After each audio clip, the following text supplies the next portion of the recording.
महाराष्ट्र हा भारतामधील एक महत्त्वाचा प्रांत आहे, महत्त्वाचं राज्य आहे आणि त्या राज्याने भारताच्या पुढे नेहमीच एक आदर्श ज्याला म्हणतो आपण, राज्य कसं चालवायचं, राजकारण कसं करायचं, सहकारासारखी चळवळ कशा पद्धतीने पुढे न्यायची, शेतीबरोबर उद्योगधंद्यांनाही कसं प्रोत्साहन द्यायचं, या सगळ्या गोष्टींमध्ये महाराष्ट्र पुढे राहिलेला आहे आणि पुढे राहिलेला होतासुद्धा.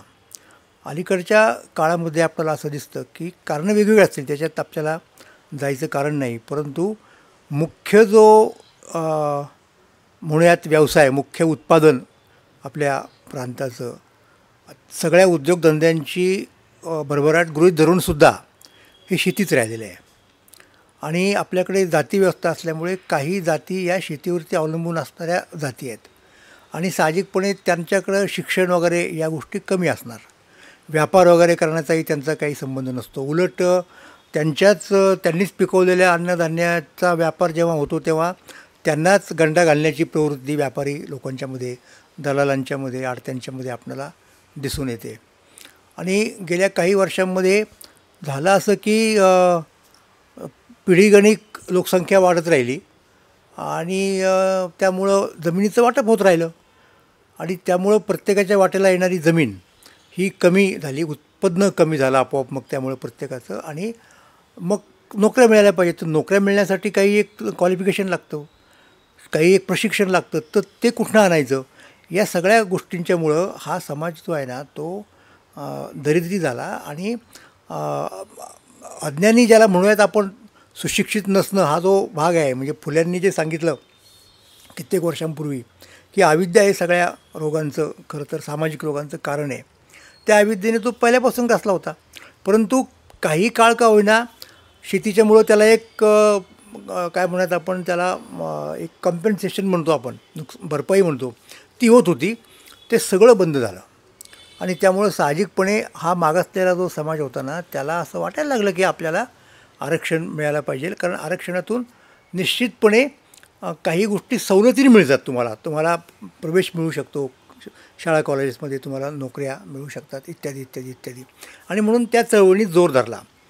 आता हे ज्या वेळेला चळवळ मराठ्यांनी केली आणि मराठ्यांच्या संदर्भात खूप मोर्चे वगैरे निघायला लागले, त्यावेळेला एक लक्षात घ्या की त्याच्याही अगोदरपासून, म्हणजे आरक्षण मिळत नव्हतं किंवा आरक्षणाची चळवळ जोरात नव्हती आलेली, तेव्हासुद्धा मराठ्यांच्यामध्ये नेते होते, मार्गदर्शक होते आणि त्यांनी इतर मार्गांनी मराठा समाजाचं कसं भलं व्हायला पाहिजे याचे प्रयत्न केलेले आहेत.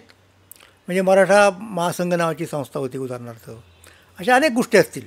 आणि तिथे आपल्याला असं दिसतं की वेगळ्या प्रकारची महामंडळं सरकारकडनं काढून घ्यायची, आरक्षण कुठल्या पद्धतीने मिळेल, जरी मराठा या जातीचं त्याच्यात नाव नसलं तरीसुद्धा प्रशिक्षण द्यायचं विद्यार्थ्यांना सरकारी नोकऱ्या मिळवण्यासाठी वगैरे, सनदी नोकऱ्या मिळवण्यासाठी, या गोष्टी आपापल्या स्तरावरती चालू होत्या.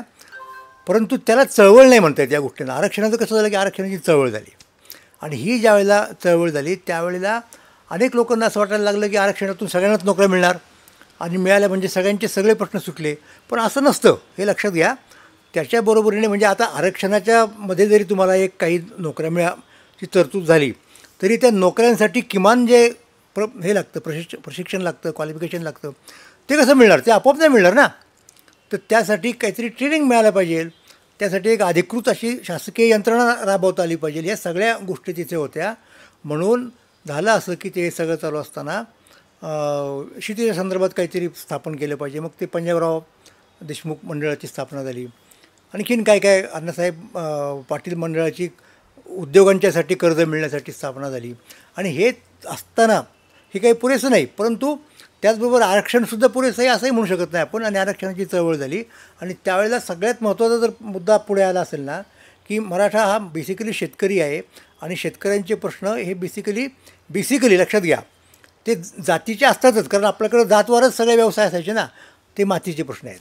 त्यामुळं तिथंही सुधारणा केली पाहिजे आणि त्यासाठी एक सर्वंकष अशी संस्था असली पाहिजे असं कार्यकर्त्यांना, धुरीणांना वाटायला लागलं. आणि त्यांनी ही चळवळ चालू असतानाच 16-17च्या दरम्यान ज्यावेळेला जोरात चळवळ सुरू झाली होती, लाखांचे मोर्चे निघाले, मूक मोर्चे निघाले गावोगावी आणि या प्रश्नाकडे सरकारचं लक्ष गेलं. मग हा प्रश्न सोडवायचा कसा, तो परत या सरकारमधल्या या समाजामधल्या विचारवंतांशी चर्चा करून त्यांच्याशी वैचारिक देवाणघेवाण करूनच तो सोडू शकतो ना आपण. तर ती प्रक्रिया सरकारने सुरू केली. विशेषतः त्यावेळेचे मुख्यमंत्री देवेंद्र फडणवीस यांनी त्याच्यामध्ये जातीने लक्ष घातलं आणि काही संघटनासुद्धा पुढे सरसावल्या. आणि या सगळ्या मंथनातून आरक्षण तर निघालंच, पुढे त्याचं काय झालं हा एक वेगळा मुद्दा आहे, त्याची चर्चा मला इथं नाही करायची. पण त्याचबरोबर आरक्षण हे काही पुरेसं नाही. आरक्षण असतानाच आपल्याला एक पॉझिटिव्ह मेजर घेतलं पाहिजे आणि म्हणून अशा प्रकारची एक संस्था मराठ्यांच्या भल्यासाठी काढली पाहिजे असा विचार पुढे आला आणि देवेंद्र फडणवीसांनी तो मान्य केला. आणि त्यातनं मग सारथी या संस्थेची, याच्यामध्ये शाहू महाराजांचं नाव गुंफलेलं आहे, स्थापना झाली. योगायोगानं त्या काळामध्ये फडणवीसांनी त्या संस्थेवरती अध्यक्ष म्हणून माझी नेमणूक केली. म्हणजे त्यामुळे ती प्रत्यक्ष उभारण्याची संधी मला मिळाली, हे लक्षात घ्या. आणि ती संधी जेव्हा मिळाली त्यावेळेला खूप लोकांची खूप मदत झाली. मीच आग्रह धरला होता आणि तोही मंत्र्यांनी मान्य केला की डॉक्टर D.R. परिहार, जे अगोदर बार्टी नावाच्या संस्थेचे काय म्हणत त्याला मॅनेजिंग डायरेक्टर होते, त्यांनाच आपण घेऊयात. तर तेही तिथे आले आणि त्यांचा अनुभव खूप चांगला होता. त्यांची खूप मदत झाली संपूर्ण उभारताना संस्था. रात्री 2-2 वाजेपर्यंत आम्ही लोक काम करत असू. आणि अर्थात जे संघटना चालवायचे, ज्यांना अनुभव होता, असे आमचे मित्र राजेंद्र कोंढरे यांच्यासारखी लोक होते. तर त्यांचाही खूप उपयोग झाला, त्यांच्या योगदानाचा. कायद्याचे सल्लागार काही होते, जसे ॲडव्होकेट सराटे असतील, इत्यादी इत्यादी. तर अशा पद्धतीने हे पुढं गेलं आणि ही संस्था रेकॉर्ड ब्रेक पद्धतीने उभी राहिलेली आहे, लक्षात घ्या.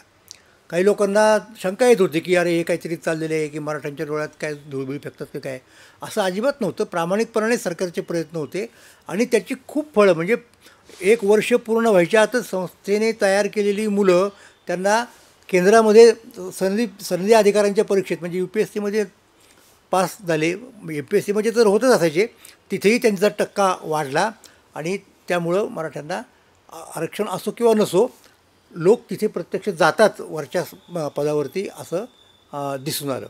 तर त्याच वेळेला मग त्या संस्थेची इमारत नवीन तर काही तयार नव्हती, परंतु एक जी इमारत तिकडं भांडारकर इन्स्टिट्यूटच्या जवळ आहे ती ताब्यात मिळाली आणि तिथून एक खूप चांगलं कार्यालय आम्ही केलं आणि तिथनं खूप चांगली सूत्रं हलवली. ह्या सगळ्या गोष्टी ज्या झालेल्या आहेत ना, त्या सारथीच्या माध्यमातून झाल्या. आणि एका बाजूला आरक्षणाची चळवळ, दुसऱ्या बाजूला सारथीची उभारणी, या गोष्टी होत्या.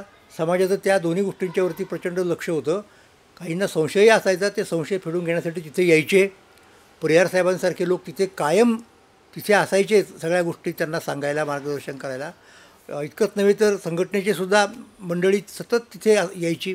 तर ह्या सगळ्या गोष्टी आम्ही डोळ्यादेखत पाहिलेल्या आहेत, आमच्या देखत झालेल्या आहेत. त्या करण्यामध्ये आमचाही काही हातभार लागलेला आहे. आता अर्थात माझ्या वैयक्तिक बाबतीत जर बोलायचं झालं तर सरकार वगैरे बदललं नंतरच्या काळामध्ये, मी तेव्हा राजीनामा दिला. मलाही बाकीची पुष्कळशी कामं होती. आणि मुख्य सांगायचा मुद्दा मला हे सांगायला पाहिजे की केवळ मराठ्यांना नोकऱ्या मिळाव्यात एवढा आमचा मर्यादित उद्देश नव्हता. म्हणजे नोकऱ्या किती जरी भारी असल्या तरीसुद्धा मराठा समाज हा प्रगल्भ झाला पाहिजे.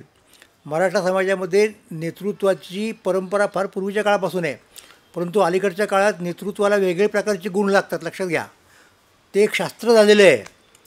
मराठ्यांनी जे नेतृत्व केले ते अनुभवातून, पिढ्यानपिढ्या मिळालेल्या ज्ञानातून, प्रॅक्टिकल पद्धतीने केलं होतं. आता शास्त्र झालं, व्यवस्थापनाचं शास्त्र झालं, प्रशासनाचं शास्त्र झालं. हे सगळं आत्मसात झालं पाहिजे. त्यासाठी प्रगल्भपणा वाढला पाहिजे, त्यासाठी परंपरा समजली पाहिजे, इतिहास समजला पाहिजे. तर ह्या सगळ्या गोष्टी सारथीतून व्हाव्यात या दृष्टिकोनातच तिची उभारणी झाली. आत्ता काय चाललेलं आहे मला माहीत नाही आणि माझी माहीत करून घ्यायची इच्छा नाही, कारण मला बाकीची कामं आहेत, समाजाची कामं माझ्या पद्धतीने मी करत असतो. तर या पद्धतीने ही संस्था झालेली आहे आणि त्यासाठी आपण सरकार कुठल्या पक्षाचं वगैरे हा मुद्दा गौण आहे, परंतु सरकारचे आपण आभारी असलं पाहिजे. आणि या संस्थेचा जास्तीत जास्त लाभ कसा करून घेता येईल, त्याची कार्यकक्षा जास्तीत जास्त कशी वाढवता येईल, यासंबंधी सरकारकडे कसा आग्रह धरता येईल, इतकंच नव्हे तर प्रसंगी दबाव आणता येईल, या गोष्टीचा विचार समाजाने करायला पाहिजे. फक्त आरक्षणाच्या याच्यामध्ये जर आपण गुंतलो तर या महत्त्वाच्या गोष्टी आपल्याकडून बाजूला पडतील आणि आरक्षण म्हणजे सर्व काही, जसं काय म्हणत त्याला ब्रह्मज्ञान वगैरे त्याला म्हणतो आपण, तसंच आरक्षण आहे असं नाही, हे लक्षात घ्या. आरक्षण पाहिजेलच आहे, आरक्षणासाठी लढा दिला पाहिजे, पण आरक्षणाने सगळे प्रश्न सुटतील असं कृपा करून समजायचं कारण नाही. आणि आरक्षणाच्या पेक्षा वेगळ्या पद्धतीने जे लोक काम करतात त्यांनाही महत्त्व दिलं पाहिजे, त्यांचाही योग्य तो सन्मान समाजाने केला पाहिजे, हे मला मुद्दाम आपल्यापुढे गोष्ट मांडायची आहे. धन्यवाद.